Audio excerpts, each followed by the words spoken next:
వైరస్లకు సంబంధించినటువంటి సమాచారం అంటే ఏముంది దీంట్లో అంటే నిర్మాణాన్ని బట్టి వైరస్లు 3 రకాలు అనుకున్నాము. తర్వాత అతిదేయిని బట్టి అన్నాం. అతిదేయి అని అంటే బేస్డ్ ఆన్ హోస్ట్ అన్నమాట. Based on host. Based on host అంటే మనకు అతిదేయిని బట్టి ఎన్ని రకాలు అనేటువంటి. దీంట్లో అతిదేయిని బట్టి మనకు ఎన్ని రకాలు ఉన్నాయనంటే జైమోఫేజ్ అంటారు. జైమోఫేజ్. జైమో అంటే ఈస్ట్ అని అర్థం. జైమేజ్ అనే ఎంజైమ్ వచ్చింది కదా, కాబట్టి ఈస్ట్ అని. ఈస్ట్ కణముల పైన సంక్రమణ చేసేటువంటి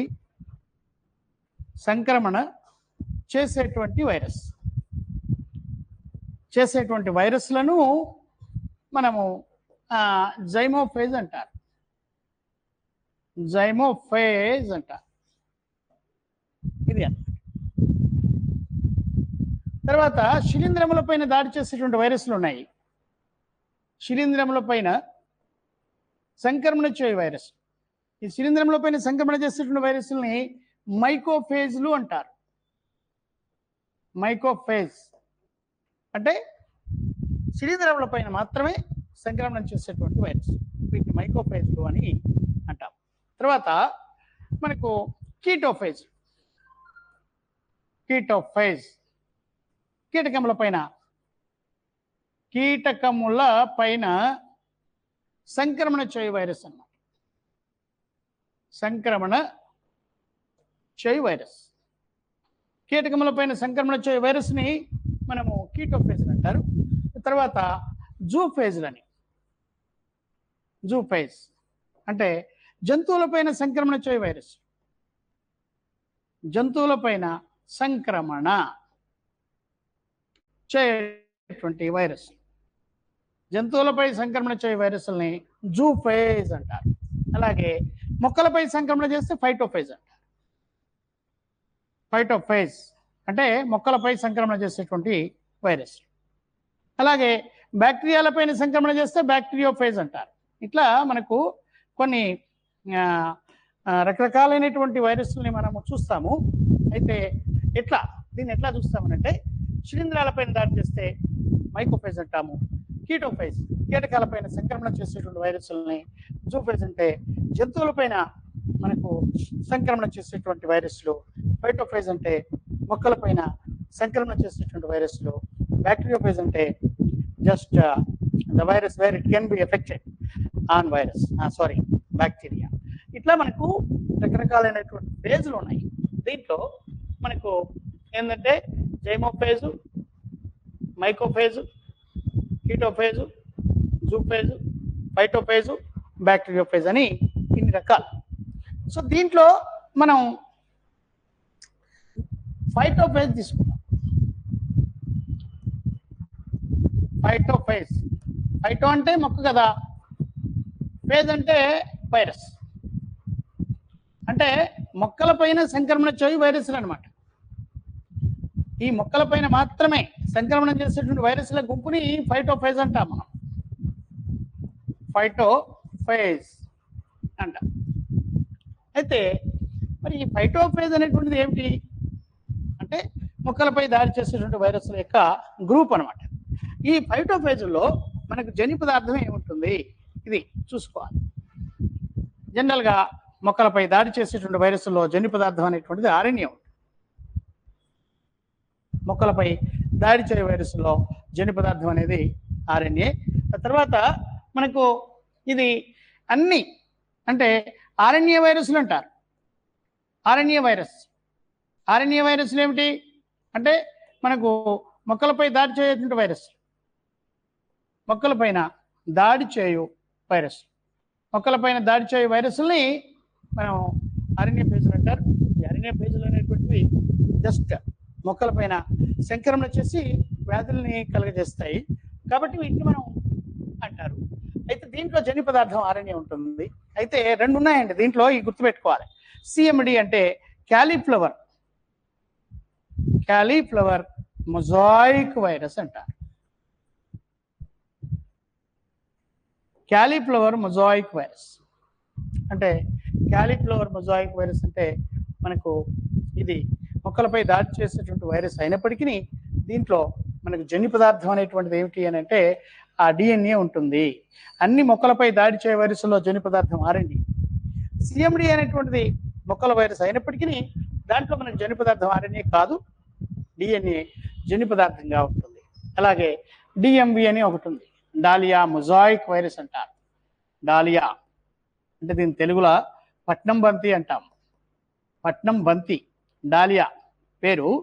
ఈ dahlia mosaic virus, dahlia mosaic virus అంటే ఈ డాలియా డిఎంవి పైన అంటే మొక్కలపై దాడి చేయ వైరస్లో జన్యు పదార్థం ఆర్ఎన్ఏ ఉంటుంది, కానీ డిఎంవిలో జన్యు పదార్థం ఆర్ఎన్ఏ ఉంటుందో డిఎన్ఏ ఉంటుంది. ఇది చూసుకోవాలి. కాబట్టి ఇక్కడ ఒకటే కంక్లూజన్, అన్ని మొక్కలపై దాడి చేయ వైరస్లో జన్యు పదార్థం అనేటువంటిది ఆర్ఎన్ఏ, కానీ ఈ రెండు ఏంటవి అని అంటే అదే డిఎంవి సిఎంవిలో D M V dahlia mosaic virus and cauliflower mosaic వైరస్లో జన్యు పదార్థం ఆర్ఎన్ఏ ఉండదు, డిఎన్ఏ ఉంటుంది. ఈ రెండు కాకుండా మిగిలినటువంటి మిగిలిన అన్ని మనకు ఫైటోఫేజ్లలో జన్యు పదార్థం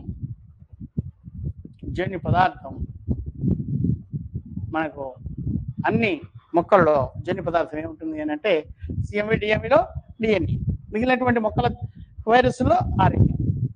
ఇది చూసుకోవాలి. కాబట్టి ఇట్లా మనం ఈ మొక్కలపై దాడి చేయ వైరస్లకు సంబంధించినటువంటి మనకు జన్యు పదార్థాన్ని చూడాలి. తర్వాత జంతువులపై దాడి చేయ వైరస్ని జూఫేజ్ లాగా కదా, జంతువులపై దాడి చేయ వైరస్, జంతువులపైన దాడి చేయు వైరస్, వీటిని జూఫేజ్లు అంటారు. ఈ జూఫేజ్లో జన్యు పదార్థం ఏంది అని అంటే డిఎన్ఏ, జనరల్గా డిఎన్ఏ ఉంటుంది. జంతువులపై దాడి చేయ వైరస్లో జన్యు పదార్థం డిఎన్ఏ, మొక్కలపై దాడి చేయ వైరస్లో జన్యు పదార్థం ఆర్ఎన్ఏ. కాబట్టి ఈ జంతువులపై దాడి చేసేటువంటి మనకు వైరస్లో జనరల్గా డిఎన్ఏ ఉంటుంది, కానీ కొన్ని జంతువులపై దాడి చేయ వైరస్ అంటే ర్యాపిడో వైరస్ ఏంది ర్యాపిడో వైరస్ అని అంటే ఇది రేబిస్ వైరస్ అంటాం. రేబిస్ వైరస్ అంటే రేబిస్ వ్యాధిని కలగజేసే వైరస్ అనమాట. దీంట్లో జన్యు పదార్థం ఆర్ఎన్ఏ ఉంటుంది, ఇది మర్చిపోవద్దు. హెచ్ఐవి ఉంది, హెచ్ఐవి దీంట్లో కూడా జన్యు పదార్థం ఆర్ఎన్ఏ ఉంటుంది. పోలియో ఉంది, పోలియో దీంట్లో కూడా జన్యు పదార్థం ఆర్ఎన్ఏ ఉంటుంది.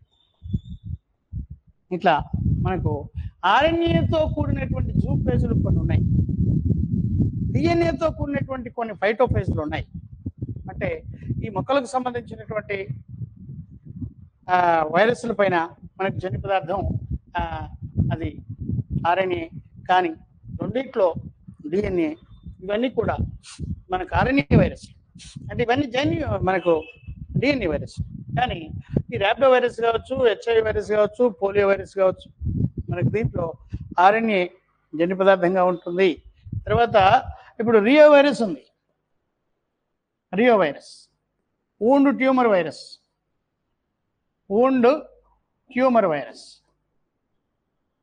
అలాగే వరి టుంగురో వైరస్. ఈ మూడిట్లలో ఆర్ఎన్ఏ డిఎన్ఏ రెండు ఉంటాయి. ఆర్ఎన్ఏ డిఎన్ఏ రెండు ఉంటాయి. కాకపోతే ఆర్ఎన్ఏ డిఎస్ఆర్ఎన్ఏ ఉంటుంది, మర్చిపోవద్దు.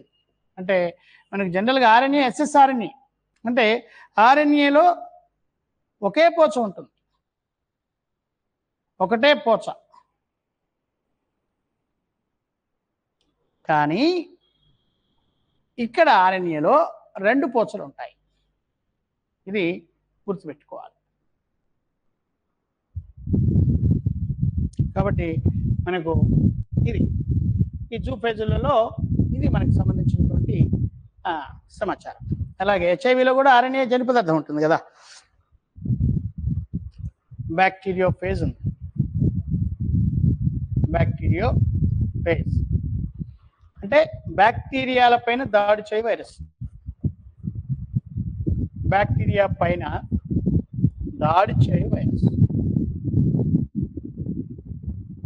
బ్యాక్టీరియాల పైన దాడి చేయ వైరస్.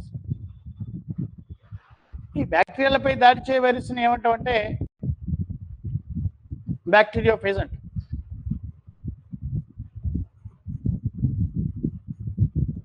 దీంట్లో జన్యు పదార్థం డిఎన్ఏ ఉంటుంది, అంటే డిఎస్డిఎన్ఏ ఉంటుంది, లిపోసహిత డిఎన్ఏ. తర్వాత MS2 F2 అని ఒక 2 బ్యాక్టీరియోఫేజ్లు ఉన్నాయి.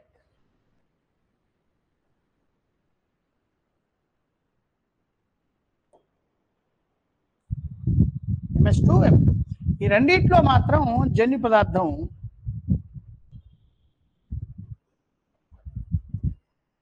RNA ఉంటుంది.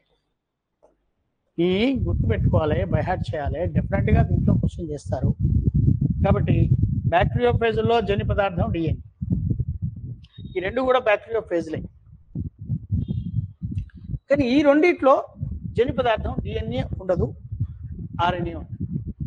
తర్వాత ఈ F2 అనేది ఏంది అని అంటే రెండవ అతి చిన్న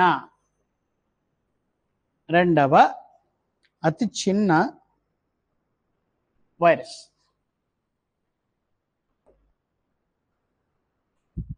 ద సెకండ్ స్మాలెస్ట్ వైరస్ అనమాట, రెండవ అతి చిన్న వైరస్. అయితే దీంట్లో కూడా జన్యు పదార్థం మనకి ఏముంటుంది అంటే RNA ఉంటుంది. తర్వాత మనకు దీంట్లో πX174 అలాగే πX6 అని రెండు ఉన్నాయి. ఈ రెండిట్లో మనకేముంటుంది అంటే ఈ రెండిట్లో SSDNA ఉంటుంది. SSDNA అంటే సింగిల్ స్ట్రాండెడ్ డిఎన్ఏ. జనరల్గా డిఎన్ఏలో 2 పోచలు ఉంటాయి కదా, ఈ రెండిట్లో మాత్రం SSDNA అంటే సింగిల్ స్టాండర్డ్ డిఎన్ఏ,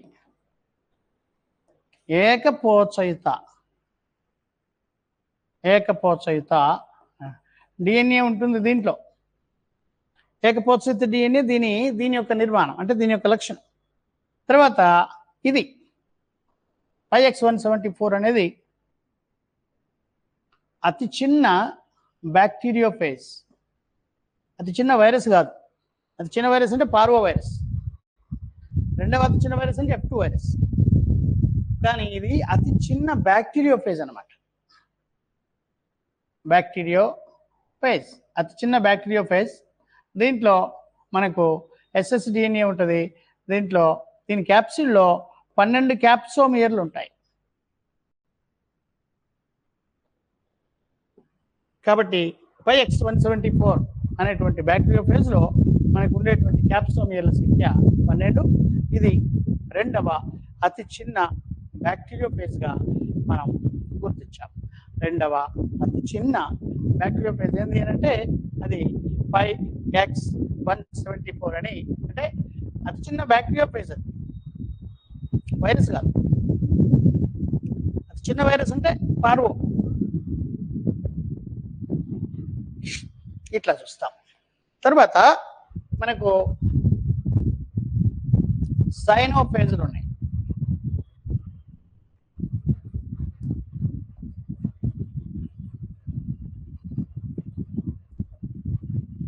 దీన్ని మొదట గుర్తుపెట్టింది మోరిస్ అండి, సాఫర్డ్ మ్యాన్. మోరిస్ సాఫర్డ్ మెన్ ఈ ఇద్దరు గుర్తించారు. మోరిస్ అండ్ సాఫర్డ్ మెన్ అనేటువంటి శాస్త్రవేత్తలు సైనోఫేజుల్ని గుర్తించినారు. ఇది సైనోఫైసే తరగతి శైవలముల పైన, సైనోఫైసే తరగతి శైవలముల పైన ఇవి సంక్రమణ చేస్తాయి.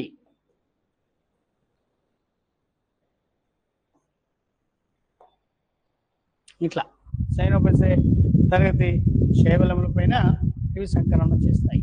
అలాగే మైకోఫేజ్లు అంటాం. శిలీంధ్రముల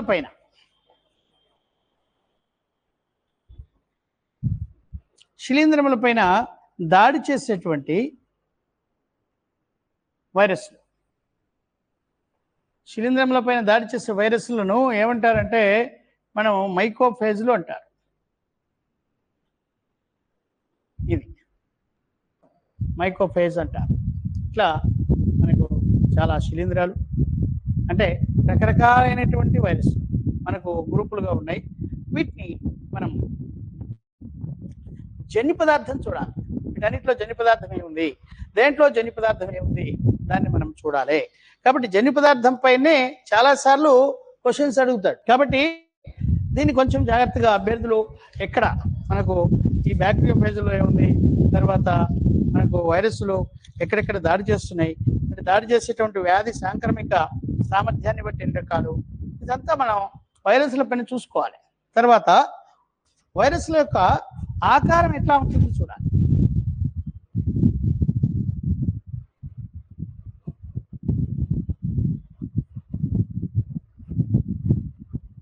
షేప్ అంటాం కదా,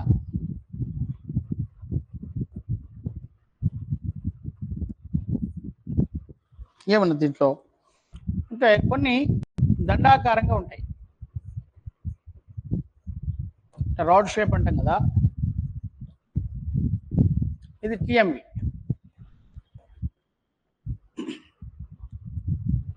తర్వాత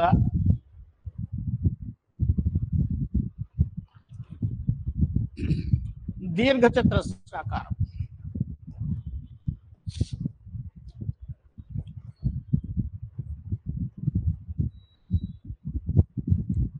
అంటే ఇది అంటే దీర్ఘచతురస్రాకారం ఇట్లా ఇటుక పిల్ల ఆకారం అంటుంది.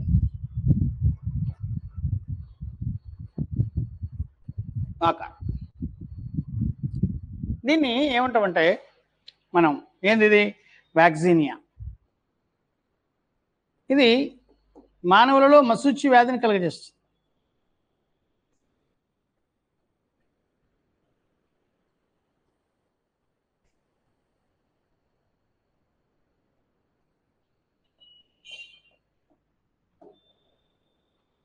మానవులలో మశూచి వ్యాధిని కలుగజేస్తుంది. తర్వాత బ్యాక్టీరియోఫేజ్, ఇది తోకకప్ప ఆకారంలో ఉంటుంది.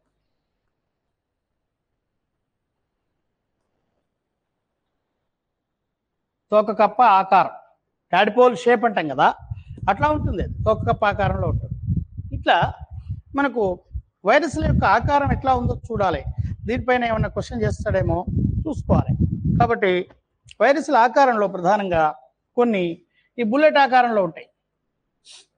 బుల్లెట్ ఆకారం ఏంది? బుల్లెట్ ఆకారం అని అంటే ర్యాపిడో వైరస్ అనమాట. ర్యాపిడో వైరస్ బుల్లెట్ ఆకారం అంటే రేబిస్ వైరస్ అంటాం కదా, ఇది రేబిస్ వైరస్ అనేది బుల్లెట్ ఆకారంలో ఉంటుంది. రేబిస్ వైరస్ అనేది బుల్లెట్ ఆకారంలో ఉంటుంది. కాబట్టి ఇట్లా మనం వీటి యొక్క ఆకారాలపైన మనం దృష్టి పెట్టాలి. పోలియో వైరస్ గోళాకారంగా ఉంటుంది. పోలియో వైరస్ గోళాకారంగా ఉంటుంది. గోళాకారం స్పెరికల్ ఇన్ షేప్ అంటాం కదా, కాబట్టి పోలియో వైరస్ అనేది మనకు గోళాకారంగా ఉంటుంది. ఇట్లా మనం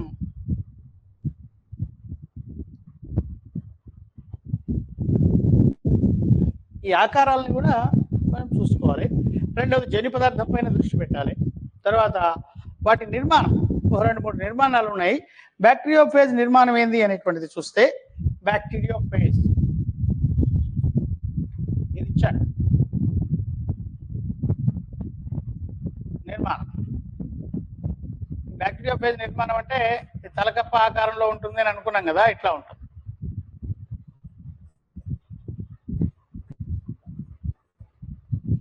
దీంట్లో ద్విపోసహిత డిఎన్ఏ ఉంటుంది. ఇట్లా ఇక్కడ చషకం కాలర్ ఉంటుంది. ఇది తోక తంతువులు, వీటి సంఖ్య 6 అన్నమాట. 1, 2, 3, 4, 5, 6 ఈ తోక నిలువు తోక, ఇది నిలువు సంకోచం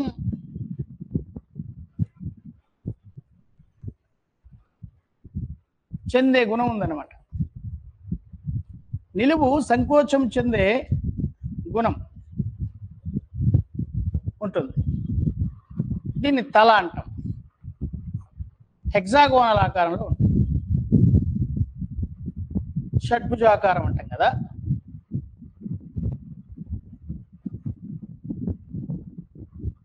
ఈ తోకేమో స్ప్రింగ్ ఆకారంలో ఉంటుంది. నిలువు సంకోచం చెందేటువంటి దమ్ము ఉంటుంది అనమాట, స్ప్రింగ్ షేప్.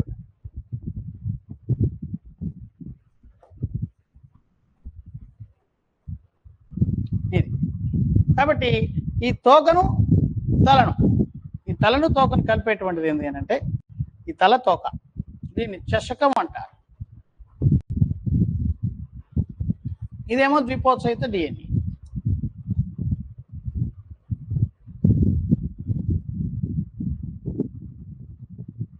దీన్ని ఇట్లా చూస్తాం. కాబట్టి ఈ బ్యాక్టీరియోఫేజ్ మనకు ఈ కోలి పైన దాడి చేస్తుంది. ఈ కోలి పైన దాడి చేస్తుంది. దీన్ని ఏమంటాం మనం అంటే కోలిఫేజ్ అంటాం. ఈటర్ ఆఫ్ బ్యాక్టీరియా అంటారు.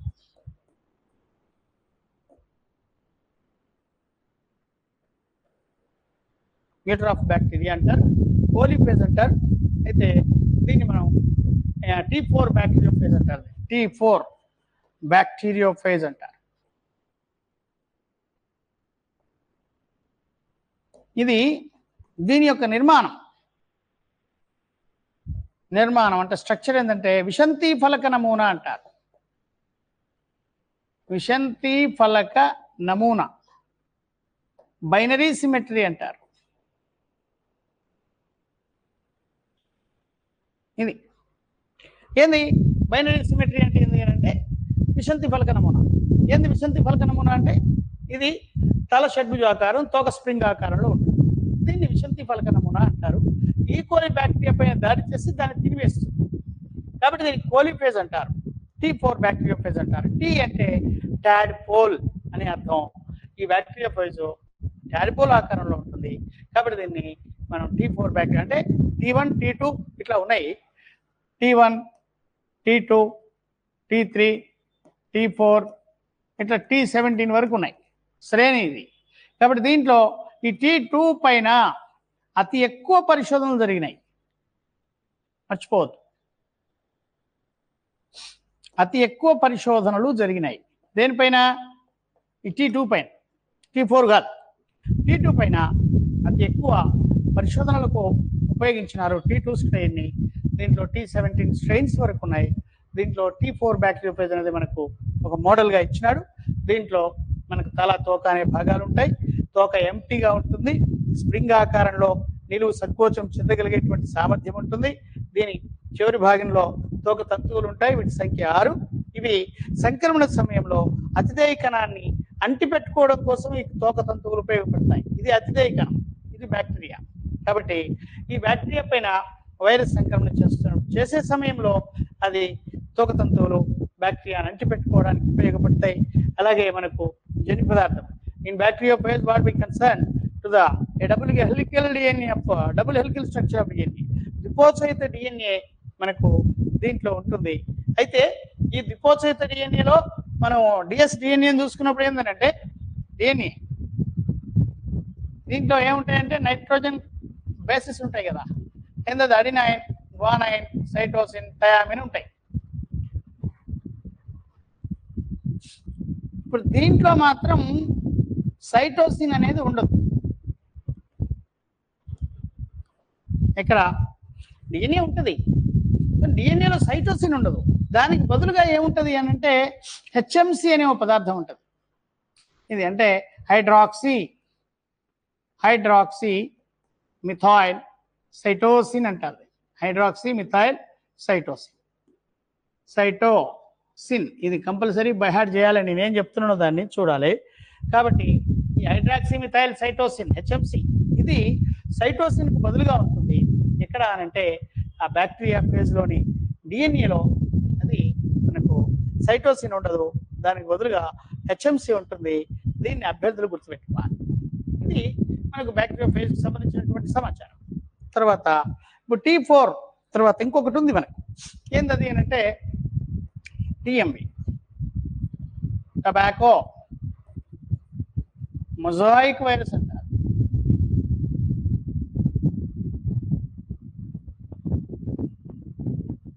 TMV ఇది పొగాకు పైన, మొక్కల పైన చిత్రవర్ణ మచ్చల జబ్బును కలుగజేస్తుంది.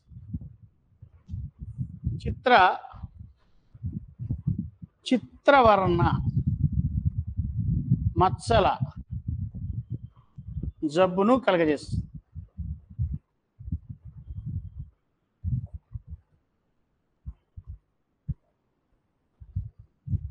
అంటే దీన్ని మొజాయిక్ డిసీజ్ అంటాం, ఏం లేదు.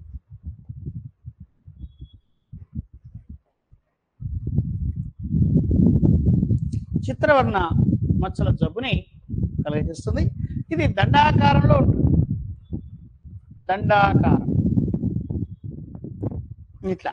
కాబట్టి దీని మధ్య భాగంలో మనకి ఏముంటుంది అంటే ఆర్ఎన్ఏ ఉంటుంది. జన్యు పదార్థం ఆర్ఎన్ఏ, ఎస్ఎస్ఆర్ఎన్ఏ. దీంట్లో ఎస్ఎస్ఆర్ఎన్ఏ జన్యు పదార్థం.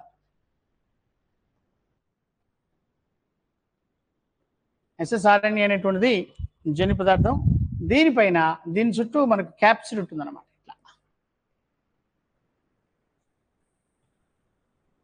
ఇట్లా క్యాప్సిడ్. ఇది దండాకారంలో ఉంటుంది.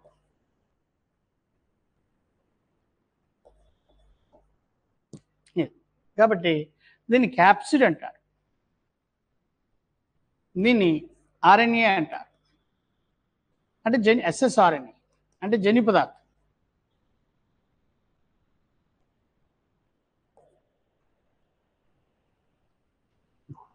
ఈ క్యాప్సిడ్ అనేది 96.4 ఉంటుంది. ఇదేమో 5.6 ఉంటుంది. 5.6 లేదంటే 6 అన్నమాట. 6.4 లేదంటే 96. ఇది మనకు ఈ TMV, టొబాకో మొజాయిక్ వైరస్ అనేటువంటి ఒక వైరస్. అంటే ఏ వైరస్?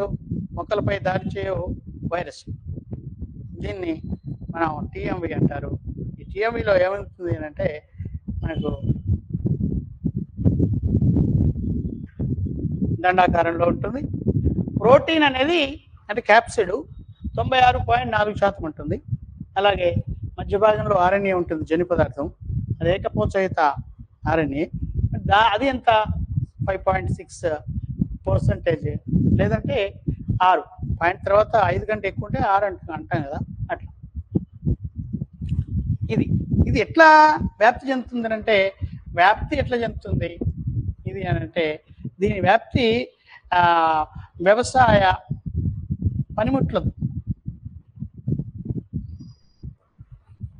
పనిముట్లు అంటే ఒక చైన్లో ఉపయోగించేటువంటి పనిముట్లు ఇంకో చైన్లో అంటే ఆ పనిముట్ల ద్వారా ట్రాన్స్ఫర్ అవుతుంది.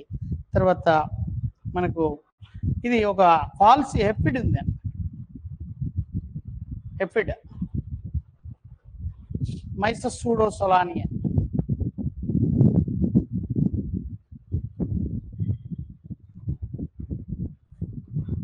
ఇది మనకు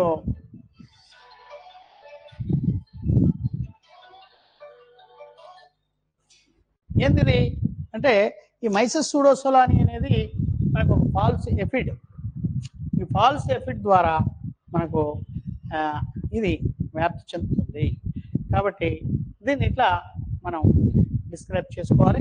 ఇది ఏంటిది అని అంటే మనకు జనరల్గా TMV నిర్మాణం. తర్వాత వైరస్ల్లో ప్రత్యుత్పత్తి లేదు.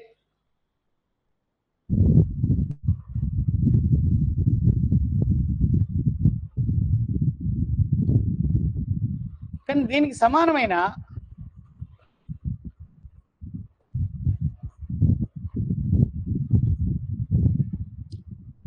జీవిత చక్రాలు ఉంటాయి.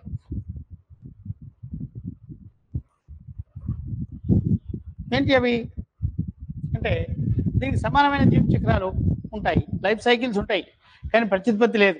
జీవిత చక్రం అన్నా ప్రత్యుత్పత్తి అన్నా ఒకటే, వాటి సంఖ్యను పెంచుకోవడమే కదా. కాబట్టి ఈ జీవిత చక్రాలు 2 రకాలు ఉంటాయి. ఒకటి లైటిక్ జీవిత చక్రం అంటారు, జీవిత చక్రం. రెండవది లైసోజెనిక్ జీవిత చక్రం. లైసోజెనిక్ జీవిత చక్రం ఇది అన్నమాట. ఈ లైసోజెనిక్ అంటే ఏంటంటే, లైటిక్లో మరి వైరస్ సంక్రమణ తర్వాత అతిదేయ కణము చనిపోతుంది.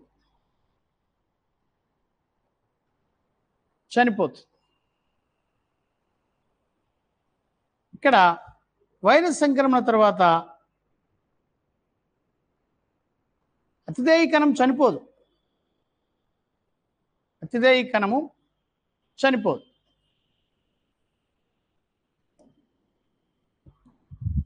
అంటే వైరస్ యొక్క సంక్రమణ అతిదేయ కణానికి హానికరం కాదు. ఇక్కడ వైరస్ సంక్రమణ అతిదేయ కణానికి హానికరం. కాబట్టి ఈ లైటిక్ జీవిత చక్రంలో వైరస్ సంక్రమణ విధానాన్ని, చాలా ఇంపార్టెంట్ బిట్లు ఇవి, సంక్రమణ విధానాన్ని వైరులెంట్ అంటారు. వైరస్ సంక్రమణ విధానం అంటే ఇక్కడ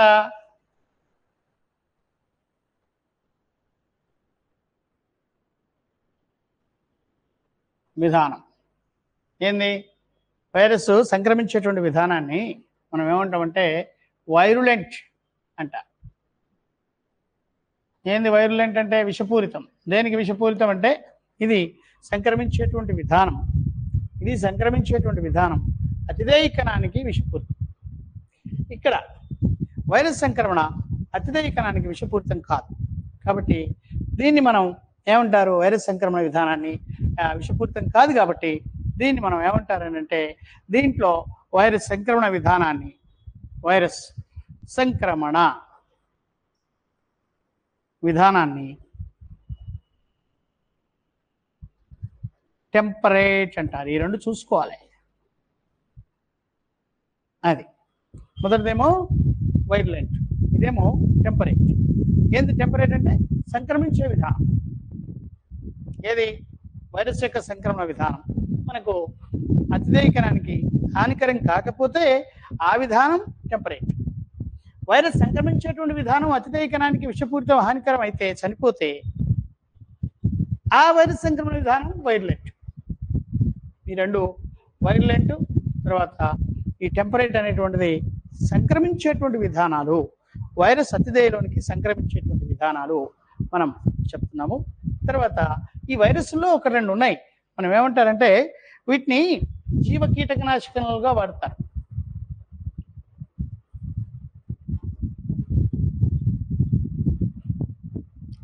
వైరస్లు జీవ కీటకనాశనాలుగా వాడే వైరస్లు ఏంటంటే మరి bacterio virus,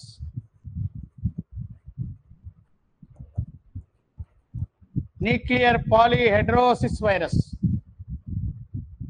cytoplasmic polyhedrosis virus, N P V, C P V. వీటిని మనం ఈ బయో ఇన్సెక్టిసైడ్స్గా వాడతారు.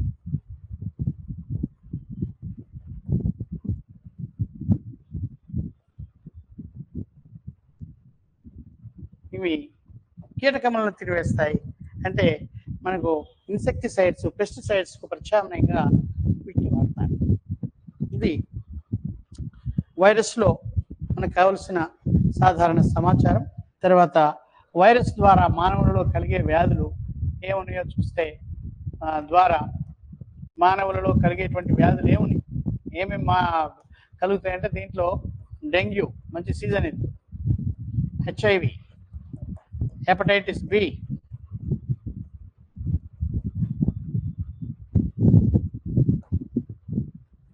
హెచ్సివి, హెపటైటిస్ సి అంటాం. అంటే కాలేయ వ్యాధులు ఇవన్నీ కూడా, ఈ 3 కూడా.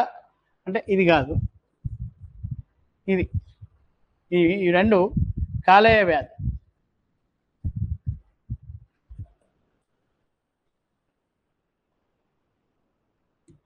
ఎల్లో ఫీవర్ అని ఒకటి ఉంది.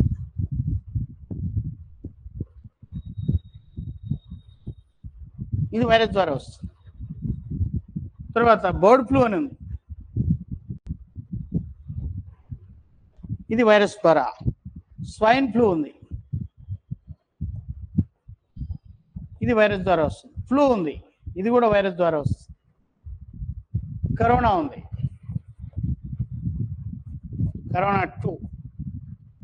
దీనికి మరో పేరు COVID-2 అంటారు. కరోనా 1 కూడా ఉంది. దీన్ని సార్స్ అంటారు. అంటే సివేరియస్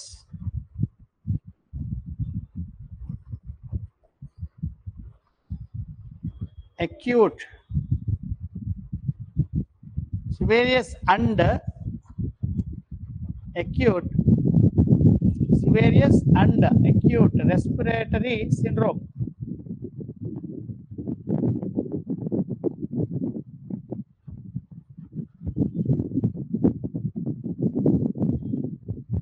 దీన్ని మనం సార్స్ అంటాం. దీన్ని COVID-1 అంటారు. ఇది 2009లో వచ్చింది ఇండియా. చాలా ఉన్నాయి వ్యాధులు. దీంట్లో ముసూచి, పోలియో ఉంది. ఇట్లా మనకు హెర్పిస్ ఉంది.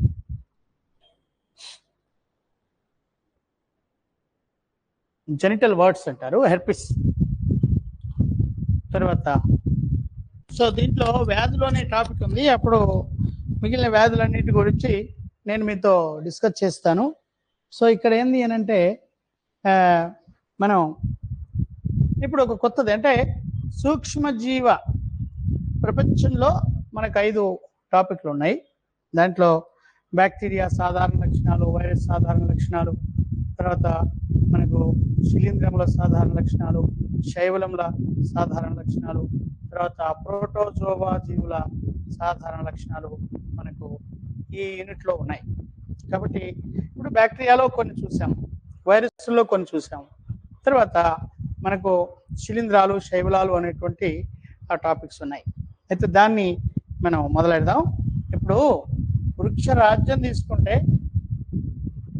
వృక్షరాజ్యం దీన్ని ఎట్లా వర్గీకరించినారు అని అంటే పుష్పం ఉండుట లేకపోవట అనే లక్షణం ఆధారంగా వర్గీకరించారు. పుష్పం ఉంటే పుష్పించే మొక్కలు అన్నారు వారు. పుష్పించే మొక్కలు మనకు తెలియంది కాదు. ఈ వృక్షరాజ్యాన్ని మొత్తం మనకు 97,205 మొక్కల్ని బెంతామండ్ హుక్కర్ అనేటువంటి శాస్త్రవేత్తలు 202 కుటుంబాలుగా వర్గీకరించినారు. ఈ 202 కుటుంబాల్లో 199 ఆవృత బీజాలు, 3 వివృత బీజాలు. 199లో 134 ద్విదళ బీజాలు, 34 ఏకదళ బీజాలు. అంటే 199లో 165 మనకు ద్విదళ బీజాలు, 34 ఏకదళ బీజాలు, 3 వివృత బీజాలు. ఈ 202 కుటుంబాలు పుష్పించే మొక్కలు. అయితే మనకి ఇక్కడ పుష్పించని మొక్కలు కూడా ఉన్నాయి. ఈ పుష్పించని మొక్కల్లో తిరిగి మనకు 3 రకాలు ఉన్నాయి. ఒకటోది ఏంటి అంటే దీంట్లో పుష్పం ఉండదు అంటే నిజమైన లైంగిక ప్రత్యుత్పత్తి కూడా దీంట్లో ఉండదు. అందుకని పుష్పరహితమైనటువంటి మొక్కలే. ఈ పుష్పరహితమైన మొక్కలను తీసుకున్నప్పుడు దీంట్లో ఏంటి అంటే ఈ పుష్పరహితమైనటువంటి మొక్కలలో ఇక్కడ థాలోఫైట్స్ అన్నారు, తర్వాత బ్రయోఫైట్స్ అన్నారు, టెరిడోఫైట్స్. 3 రకాలు. అంటే 3 అండి. పుష్పం లేనటువంటి మొక్కలు మనకు 3 రకాలు. ఏంటి అవి? పుష్పం లేనటువంటి మొక్కలు థాలోఫైట్, బ్రయోఫైట్, టెరిడోఫైట్. టెరిడోఫైట్ అంటే బొటానికల్ స్నేక్స్ అంటారు. సరీసృపాలు, వృక్షరాజ్యపు సరీసృపాలు అంటారు. బలహీనమైనటువంటి కాండం కలిగి ఎగబ్రాకేటువంటి లేదా వేలాడేటువంటి మొక్కలు. ఈ 3 గ్రూపుల్లో కూడా మౌలికంగా మనకు పుష్పం ఉండదు. అయితే ఈ థాలోఫైట్ అంటే ఏంది అని అంటే ఏ మొక్క దేహం అయితే థాలస్ ఉంటుందో ఇది థాలస్. ఏంది థాలస్ అంటే దీంట్లో థాలస్ లో వేరు, కాండము, పత్రము అనే భేదం ఉండదన్నమాట. థాలస్ లో వేరు, కాండము, పత్రము అనేటువంటి భేదం ఉండదు. కాబట్టి మొక్క దేహం ఉంటుంది, ఆకుపచ్చగా ఉంటుంది. కానీ దీంట్లో వేరు అని ప్రత్యేకత లేదు, కాండం అనేటువంటి ప్రత్యేకత లేదు, పుష్పం అనేటువంటి అదే వేరు, కాండం, పత్రం అనేటువంటి విభేదనం లేనటువంటి మొక్కల సముదాయం ఇది థాలోఫైట్స్. ఫైట్ అంటే మొక్క, థాలస్ అంటే థాలస్, మొక్క దేహాన్ని థాలస్ గా కలిగినటువంటి మొక్కల గుంపుని థాలోఫైట్స్ అంటే. ఈ థాలోఫైట్ లో కూడా ఏముంది, అంతకంటే ముందు పుష్పం లేదు, దీంట్లో వేరు లేదు, కాండం లేదు, పత్రం లేదు, అంతకంటే ముందే పుష్పం లేదు. అయితే దీంట్లో తిరిగి రెండు గ్రూపులు ఉన్నాయి. థాలోఫైట్స్ లో ఉండేటువంటి కొన్ని మొక్కల్లో పత్రహరితం కూడా లేదనమాట.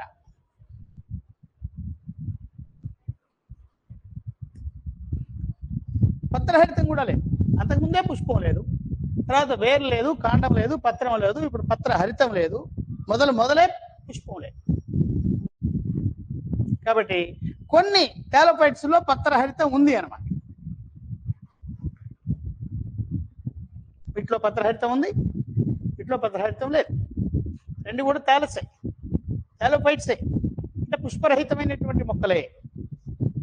దీన్ని మనం ఎట్లా డిఫైన్ చేస్తాము అంటే పత్రహరిత రహిత పరపో, అంటే పత్రహరితం లేదు కాబట్టి పరపోషితాలు, పత్రహరిత రహిత పరపోషిత, అందుకంటే ముందే పుష్పరహిత, అంటే పుష్పరహిత, పత్రహరిత రహిత, పరపోషిత థాలోఫైట్ ను శిలీంధ్రములు అంటారు. ఇది మర్చిపోవద్దు.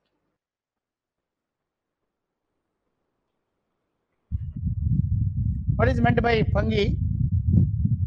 పుష్పరహిత, పత్రహరిత రహిత, పరపోషిత థాలోఫైట్ ను శిలీంధ్రం.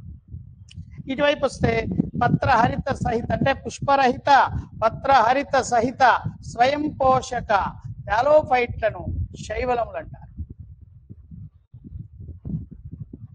ఈ రెండు ఇచ్చినట్టు సిలబస్ లో రెండు ఉన్నాయి. ఏంటవి? శిలీంధ్రాలు, శైవలాలు.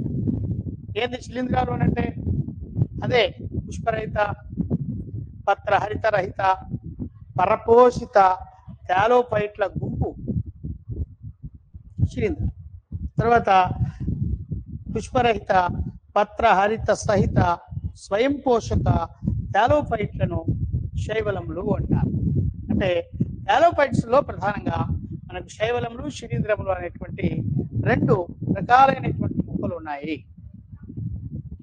కాబట్టి శైవలాలు, శిలీంధ్రాలు రెండు కూడా మౌలికంగా థాలోఫైట్స్. అంటే ఈ థాలోఫైట్స్ లో ఈ రెండు ఉన్నాయి. ఈ రెండింటి గురించి మనం జనరల్ క్యారెక్టర్స్ ని డిస్కస్ చేయాలి.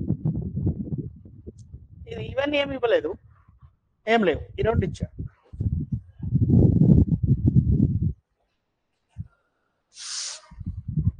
అంటే శిలీంధ్రములు అంటే ఫంగి అంటాం కదా,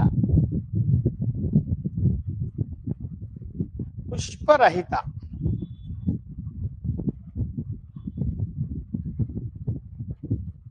పత్ర హరిత రహిత, పరపోషిత థాలోఫైట్.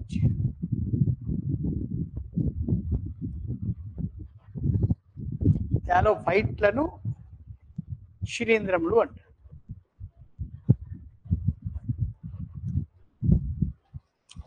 అది మొదట గుర్తించిన శిలీంధ్రాలు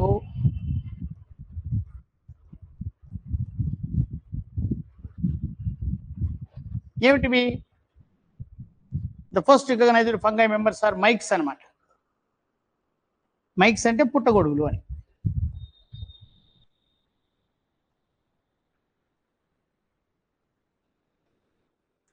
ఫస్ట్ రికగ్నైజ్. కాబట్టి వీటి అధ్యయనం మైకాలజీ అంటే శిలీంధ్ర అధ్యయనం.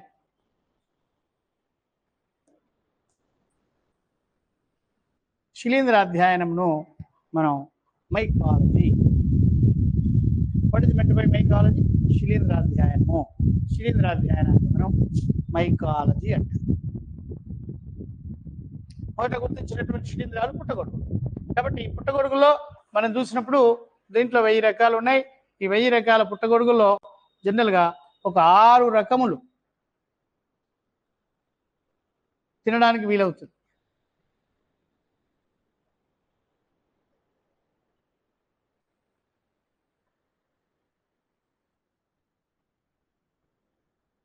ఈ 6 కాకుండా మిగిలినటువంటి ఏ రకం తిన్నా కూడా అది విషపూరితం. సైనైడ్ కంటే 4 రెట్లు విషపూరితమైనటువంటి పుట్టగొడుగులు మనకు ఉన్నాయి. అమానిటా ఫాలాయిడిస్, అమానిటా మస్కెరియానా, అమానిటా వైరోజా. ఈ జాతులన్నీ కూడా మానవుల్లో ఇవి మరణానికి దారితీసేటువంటి శిలీంధ్రాలుగా మనం గుర్తించాం. అమానిటా ఫాలాయిడిస్ అనేటువంటిది డెత్ కప్ పొగ అంటారు. అత్యంత విషపూరితమైనటువంటి పుట్టగొడుగు. ఓ రోమన్ చక్రవర్తి దీన్ని తిని చచ్చినాడు. అంటే చాలా విషపూరితమైనటువంటి పుట్టగొడుగులు. విషపూరితమైన పుట్టగొడుగులు టోడ్ స్టూల్స్ అంటారు. కాబట్టి ఇట్లా మనకు ఈ శిలీంధ్రాల యొక్క మొత్తం వర్గీకరణ అంటే దాని యొక్క సాధారణ లక్షణాలను, వాటి జనరల్ క్యారెక్టర్స్ను మనం పూర్తిగా అధ్యయనం చేయాల్సినటువంటి అవసరం ఉంది. కాబట్టి వీటిని నెక్స్ట్ క్లాస్లో దీని లక్షణాలు ఏమిటో, దీని వర్గీకరణ ఏంది, దీంట్లో ఆర్థిక ప్రాముఖ్యత ఏంది, ఇదంతా కూడా మనం నెక్స్ట్ క్లాస్లో నేను ఆ లక్షణాలతో మీ ముందుకు వస్తాను. అప్పటి వరకు ఈ ఉన్న వీడియోలను చదవండి. ఏమన్నా మీకు అదనపు సమాచారం కావాలంటే అక్కడ ఆ క్వశ్చన్ బాక్స్లో మీరు ఏదన్నా మీకు అదనపు ఇన్ఫర్మేషన్ కావాలనుకున్నప్పుడు క్వశ్చన్ చేయండి. వీళ్ళని బట్టి సమాధానం చెప్తాను. రైట్. టుమారో నెక్స్ట్ క్లాస్లో దీని లక్షణాలతో నేను మరొకసారి మీ ముందుకు వస్తాను.